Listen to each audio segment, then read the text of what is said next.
totally hilarious that he's now all in." Gannon laughed as well, watching the group of men and their wives standing together. For years, those men had been pegged as the bachelors in demand. Now they were all married and seemed pretty damn happy about it, and none of them had wasted time getting their wives pregnant. Gannon wasn't ready for all that. A short while later, while at the wedding reception, Gannon's cell vibrated. He checked and saw the caller was Delphine Ryland. He frowned.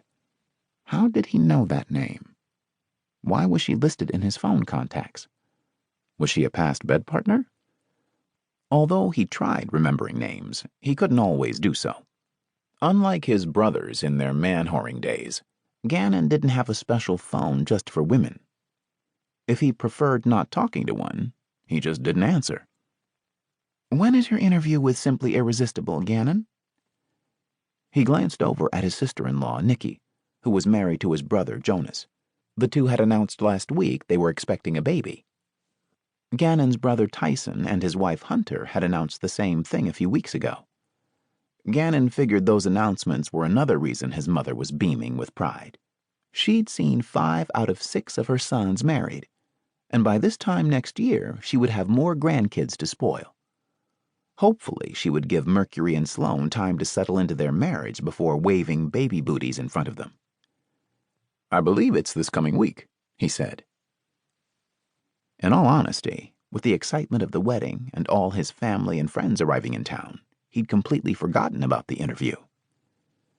Simply Irresistible, a Denver-based magazine, was owned by Chloe Westmoreland, a woman they considered a cousin-in-law. Gannon had felt honored when Chloe contacted him to say the magazine would be doing a series of feature stories on CEOs making a difference within their companies. They wanted him to be one of those they highlighted. In fact, they intended for him to be on the cover. Over the last 40 years, Gannon's father had taken his small trucking company and turned it into a $1 million business, with roots all over the United States. When Drew retired a few years ago, Gannon had taken over the company as CEO, and he still enjoyed getting behind the steering wheel of a rig himself to make cross-country deliveries and pickups. He had no problem doing the interview, and hoped the feature would help to give more respect to the profession of truckers on the road and their importance to a thriving economy.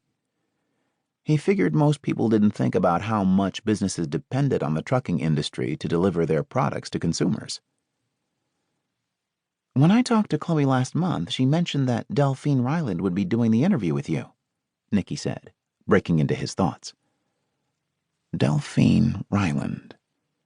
At some point, Chloe had given him the woman's name and number, and he'd put the contact into his phone list. "Do you know her?"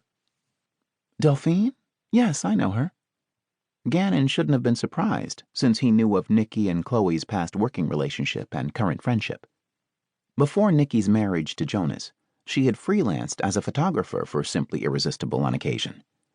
It stood to reason that she would also know some of the people who worked for the magazine. "I just missed a call from Miss Ryland." Nikki nodded. "She was probably calling to remind you about the interview, making sure you didn't forget since she was to arrive in town this weekend." "No problem. I'll return her call tomorrow." "Delphine's a nice person and a great journalist. You're going to like her, Gannon."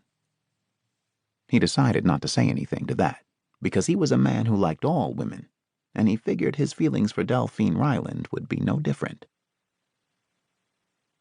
Glancing at her cell phone, Delphine released a huge sigh. She had placed 2 calls to Gannon Steele over the weekend, and he had yet to get back in touch with her.